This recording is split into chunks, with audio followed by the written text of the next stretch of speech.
Apologies for the delay.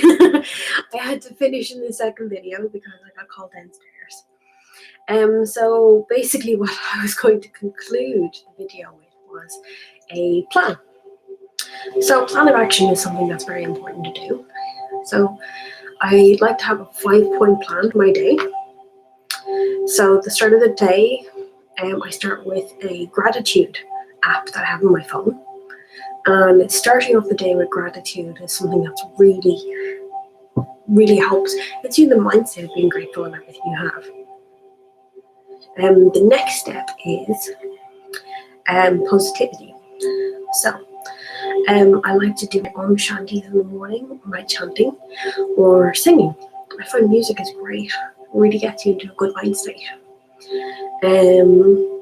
Sometimes halfway through the day, I find not just a morning meditation, but an afternoon meditation, middle of the day, really kind of helps recenter me. In the evening, what I like to do is I like to connect with nature, go out and sit in the garden. And in the evening, it's normally the time when I do a little bit of research. So I'll be listening to a podcast, an audiobook, I'll be watching videos on YouTube. I watched a great video recently, TED Talks by Brené Brown, which is really good about empowerment and shame and stuff like that. And then in the evenings, books, audiobooks, all that kind of stuff. And then at night, I like to do my evening meditation, which is to center my mind and to center my body, bring me back down from any stress I might have gone through in the day. I put essential oils on the bottom of my feet. And then I try to have an early night as well, because good sleep, good eat, everything is connected. So not just a mind state that you have to set up for yourself during the day and continue through the day, but eating well, drinking lots of water, getting lots of sleep, it really makes a huge difference. A lot of people ask me why so many times I'm very calm.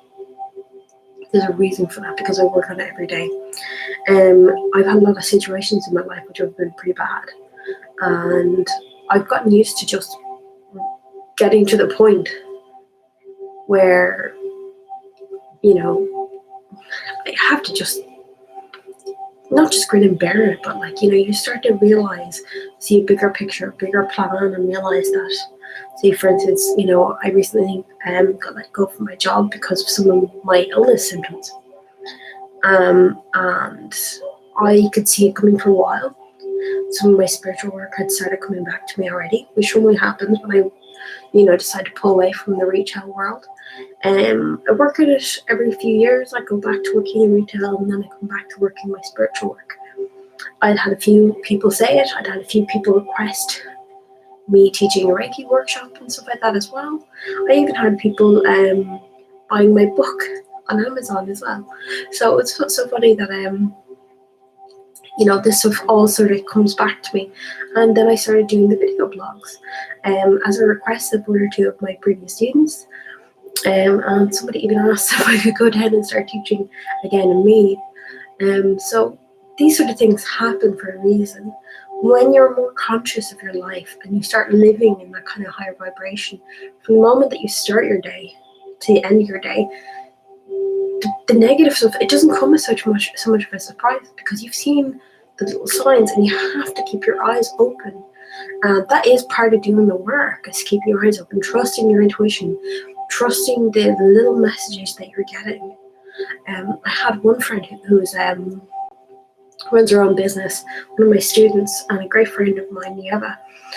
She said to me when I was in my job, and when I got sick initially a few months ago, she said to me, "So you're leaving your job then?" And I was like, "No, why?" Pretending that I didn't know what she really meant, but I knew what she meant. And she said to me, "Because you're really supposed to be doing your spiritual work first time, and this is just a stepping stone, really." And I was like, "I know." I was like, "Oh, I know I'm going to be leaving, just not yet. I just don't know why yet. I have to wait for a certain amount of time, and then something's going to happen." She was looking at me like what? And I was like, "Don't know yet." You just have to go with it. And your work spiritually, working on yourself every day, things don't come as a surprise. You keep that vibration of peace and calm that nothing can kind of really bother you as much. I think one of the biggest things that's misconceptions that people say is that meditating creates all this abundance and makes your life better. Yep. That's what healing does. Healing, removing the blocks of the negativity and the projection that you're creating, changes your abundance. What really changes you in your life is you. You change you. You change your vibration and how you react to things, and or how you don't react to things. So you could have a tornado going on around you, several different people attacking you, and all that kind of stuff. And if you're meditating and staying in presence, you will notice that it's not that outside that changes. It's not your job that changes. You know, everyone expects like you to win the lottery all of a sudden when you start meditating. That's not going to happen. You're going to notice the things that annoy you, your triggers that used to get you mad, the things that used to get you sad. You look at them from a better perspective. Reading about mindfulness, reading about psychology, anything like that, educating yourself. You've got to do the work. Because once you get to that state where you start looking at things from a different perspective, standing outside of society's social norms about how you're supposed to look at things, and starting to look at the bigger picture, spiritually, why is this happening to me? Ask the questions, ask the simple questions, ask the tough questions. Why do I keep going with men that hurt me? Why do I keep going with people who desert me? Why am I keep going for a job that, like, you know, I work and I don't get respected for? Why this, why that? You have to ask those questions and work on them. It's not just meditating and sitting there emptying your mind. And then the healing is the next step. I have to say, when I teach meditation classes, if you're coming into my class as a Reiki healer or some other person who has done some form of healing, you notice that they have such better experiences because they cleared the chakras.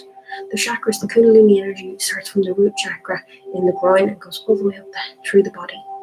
So once they're clear, it's like the energy goes poof. It's so much easier to connect to yourself without all those blocks. And people's lives don't change. Their jobs don't change. People around them don't change because they've cleared and healed their chakras. The people decide that person is no longer deserving to be in my life, and they walk away. That's you changing your life. And again, it's not going to miraculously change your bad relationship. It's going to make you realize that you're not supposed to be in that relationship. It's not going to change your bad job because it's going to make you realize I deserve better than this job. And then you leave. You make the active decision. So doing the work changes your mind state, changes how you look at things, how you look at people, how you talk about yourself. And notice when you're meditating more, it's easier to do that because you're staying in that higher vibration. Say, for instance, if I don't meditate for a week and someone comes up to me, says something to me, and I'll tell them to, go fuck off. I'm not in the mood, I haven't done my meditation for a week. If I've done my meditation for a week, every day as I normally do, they would say something nasty to me, I would be like, wow, why did they say that? Maybe they had a bad day. This doesn't seem right. I didn't do anything to deserve that words. I wonder if someone else said something. Maybe they're projecting. They believe that I'm this kind of person and it's not true because of their own experience. And I sit there and I think, but I'm not going straight into the emotional brain of fight or flight, attack back when you're attacked. You kind of just go, interesting. I'm not going to sit there and cry and go, oh my God, this person said something about me. I'm going to say, this person said something about me, but I don't think they're having a very good day. It doesn't seem like them. I'm kind of worried about them, actually. And it's not out of weakness. It's out of genuinely, part of you doesn't give a shit if someone says something mean to you then, because you start going, wow, that person's really unhappy. And you don't take it personally because you're like, well, I can see this person isn't normally like this. And this person is coming out of their box to say something specifically to me. Maybe they're coming to me for help, I don't know. But For those better days that I've had, those days when I'm doing meditation, it works. I know why. Because I've had people say it to me. I don't trust in myself that I become involved sometimes. And sometimes telling people I'm a teacher, that I still have a little bit of a bar that I work on to do with that. And again, I'm not afraid to show my vulnerabilities. I'm not afraid to seem like, oh, well, you're not that evolved. It's like, no, every teacher struggles with their thing. And the majority of psychic mediums that I know in Ireland have been in horrific relationships, like, abusive relationships, all kinds of things, because we're big softies. We like giving everything and not taking anything in return, which is the problem with a lot of healers. And it's something that I like to teach in my healing classes, is to protect yourself energetically from giving all your energy away. But if you're squishy git like me, that's something that happens. But you learn to override that. You learn to talk better about yourself, about, saying to people, well, I'll do this in exchange if you help me out, So it's a much better way to live. But again, this is part of the working hard, changing your mentality about yourself, and all of a sudden you're changing the way you talk about yourself. I was never very good in school. I was more of a creative person. I was good at history. I was good at art. So I always had this mentality that I was stupid. I had a lot of family members who were engineers, so they're very smart, very math-based. I was like not math-based at all. I was not good at that. So I had this thing about being stupid. So I went and I did my degree in English literature. I did my degree in majored in film, and I did other certificates in web design and things like that. So there's no stupidity there, because I have my degree in the wall there. It was in here. It took a very long time for me to be able to speak publicly, from the point of wanting to jump into a bush while passing by someone I knew because I was so shy, to being a sales trainer for the whole country, for all the mobile phone stores in the country when I was in retail, and teaching rooms full of people basically, and being able to overcome that meant I could teach then meditation, I could teach Reiki. And I think one of the big things that really made me realize that my mentality and my work had paid off was, I always remember my brother loves winding me up. He loves poking the red button to wind me up, right? And making me angry or make me have an argument with him. So one day he came over and he was slagging me off. I could see he was trying, pushing the buttons, and it was a Christmas, all the family there. And you know the way at Christmas you always have that families fighting and all. And I was just standing there and I was like, you're being funny. And he's like, oh, you're so cute when you're angry. And I was like, whatever. And he actually just said to me, God, you're not funny anymore. I used to be able to wind you up and you go mad. You're so calm and stuff because of your meditation. And I just stood there and I was like, thank you so much. I don't think he expected that reply. I don't even think he expected me to go, thank you. You have confirmed that it's working, because I haven't had a fight with him in nearly 5 years now. And I never got on with my brother when we were kids. And he was always the one that would, he'd be almost like the match and I'd be the matchbook. Sparks constantly flying when we were near each other. And I realized that it was just his negative energy coming my way. And when I changed, he stopped treating me like that, because he knew I wouldn't ignite. And again, is it changing my universe, or is it just changing me? The work works. Other things that changed. So first of all, I was just in sales. I was just in a phone store, and I was doing meditation. I started doing projection meditations about my future. So during one of my meditations, I saw myself going for this really good job. So I applied for this really high job as an area manager for one of the mobile phone suppliers, creators, LG Mobile. And I was like, I've only been in a sales store. There's no way I'm going to get this job. And I went to the interview. I did loads of meditation beforehand, and I was like, I'm going to do positivity, I'm going to do positivity. I pushed the positivity to the nth degree. There was guys there who were 20 years manager in Vodafone, and they didn't get the job. I got the job. And you know, the fact that I got that job was a huge thing because I didn't believe I could do it, you know? And then, you know, I realized that the difference in so many different areas of my life, the way people used to treat me versus the way people treat me now. And I had a few people who I hadn't seen in a while come to me and kind of try to treat me like they used to treat me. And I was like, don't talk about me like that. I'm not like that anymore. They were like what? And I was like, well, I'm not stupid, first of all, because I had realized how ingrained I had been by talking about myself like I was stupid. I was making fun of myself. I was being the fool, so to speak, because I like to joke, I like to laugh.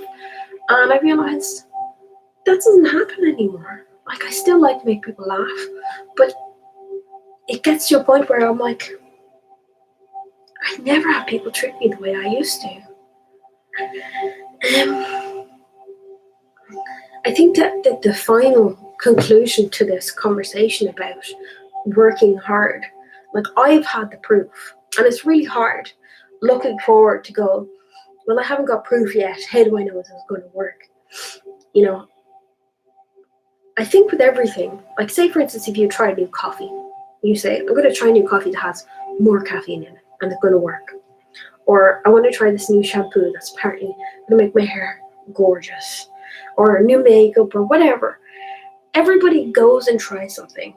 And why is it so much harder to try your spiritual routine? Because, well, first of all, you're facing your fears. You're facing the negativity. Negativity likes to have control over you. And if it thinks that in some way that you're going to try and start fighting it, it's going to do everything in its power to stay.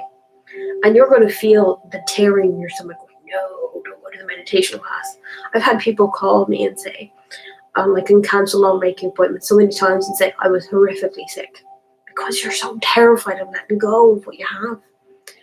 To get to that point where you're taking control of your own health, your own mental health, and saying, this is my responsibility to take care of me, to do this work, to get up every morning and to show up and to do the work, it means that you're putting responsibility on yourself. And a lot of people nowadays don't like that.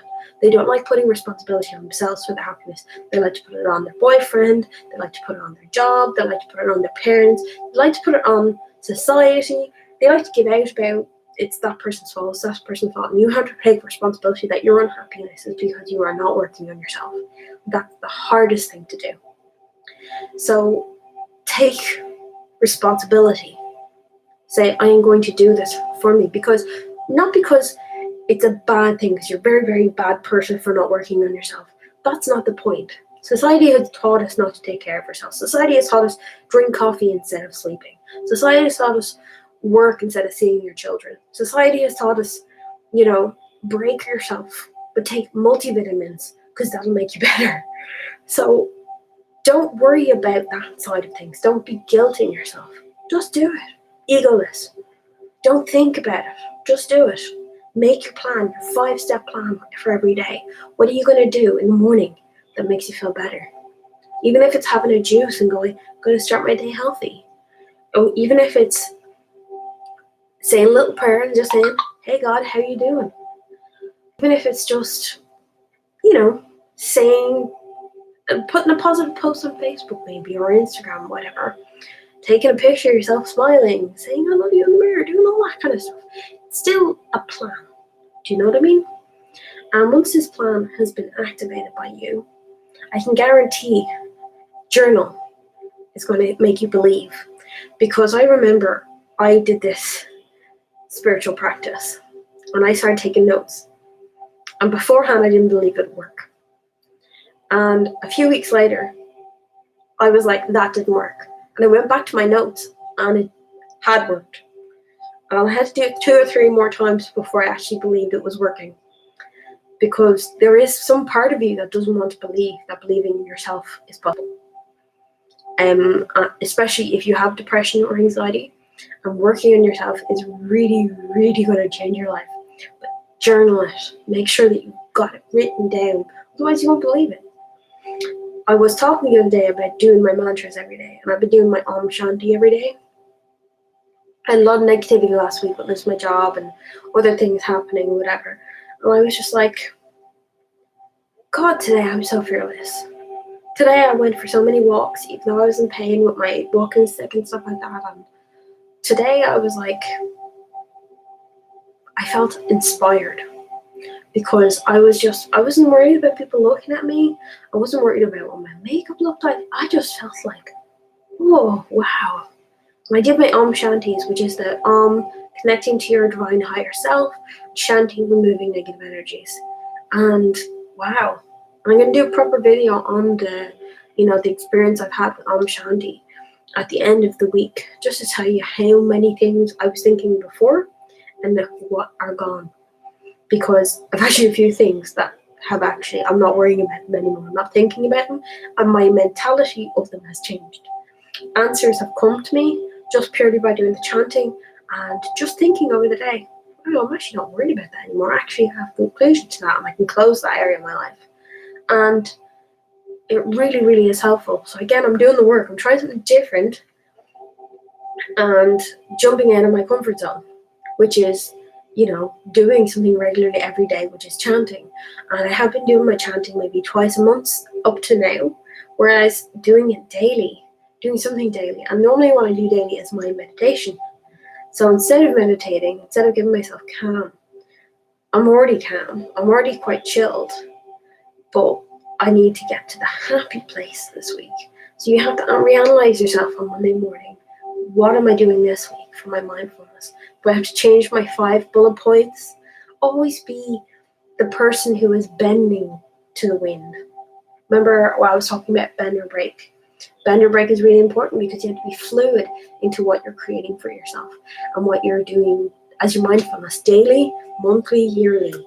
So I really hope this has helped you understand the concepts of some of the working on yourself and doing the work, and I'll have more suggestions about what to do in further videos. But this really made me realize that regular work, just like if you went to the gym every day, you're working on your physical body. If you're going to meditation every day, you're working on your mental body, your spiritual body. You're thinking smarter. You're thinking happier. You're thinking more in a higher state of consciousness. I think answers are coming easier to me this week because I'm chanting, and I'm meditating. So please try it. Try 1 week of this. Add a follow-up video if you want to and tell me what it changed for you. 1 week is all I'm asking. 1 week, and you can change your life. Namaste, guys, and best luck, and fight that darkness.